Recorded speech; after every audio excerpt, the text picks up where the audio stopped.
Hey, I'm Jared Woodcox, author of the young adult fantasy series Shadowcasters. Welcome to episode 1 of my Avatar The Last Airbender rewatch. This episode is so good, and it's not just because it kicks off the series. What I love about this one and really all of Avatar as a whole is it is just a masterclass in world building and character development. In such little dialogue and in such a short episode, I already know so much about all the characters and what motivates them. It's just amazing how they pull it off. Here we get to see Sokka and Katara meeting Aang for the first time. We get our first introduction to Zuko and Iroh, and of course Iroh is the delight right from the start. I love seeing his playfulness right next to his serious personality all in this first episode. And of course I love the juxtaposition between Katara as a bender versus Zuko as a bender, even from this very first episode. I really love the part where Katara and Aang go penguin sledding. And it's a little bit of a subtle part, but when Katara says, I haven't done this since I was a kid, and Aang says, you still are a kid. For some reason, that part just really struck me. Just this idea that because of hardship, Katara had to grow up so fast, whereas Aang just wants to embrace childhood and wants to stay a kid. He wants to run away from his responsibilities. To me, it really, spelled out their characters so well and what they've been through and what they're hoping for in life.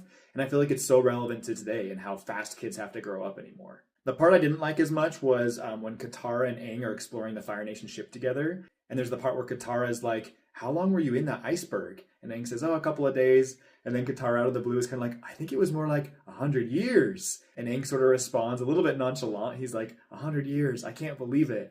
And to me, it just felt like a little bit hard to believe. I feel like if you were realizing for the first time that you'd been trapped in an iceberg for 100 years, you'd act a little differently right there. So that was the one part I had a little bit of an issue with. Obviously, I know the episodes are short. They got to fit in as much as they can as possible. And I think Aang comes to terms more how much has changed in those 100 years later on in the series. But even in that one moment, I felt like it could have been a little bit more dramatic in that, wow, he's really been gone and out of it for 100 years. That aside, it's still a fantastic episode. My ranking for this one, I'm going to give it an A. That might end up being high in hindsight when we get done with these, just because I know how great the episodes get.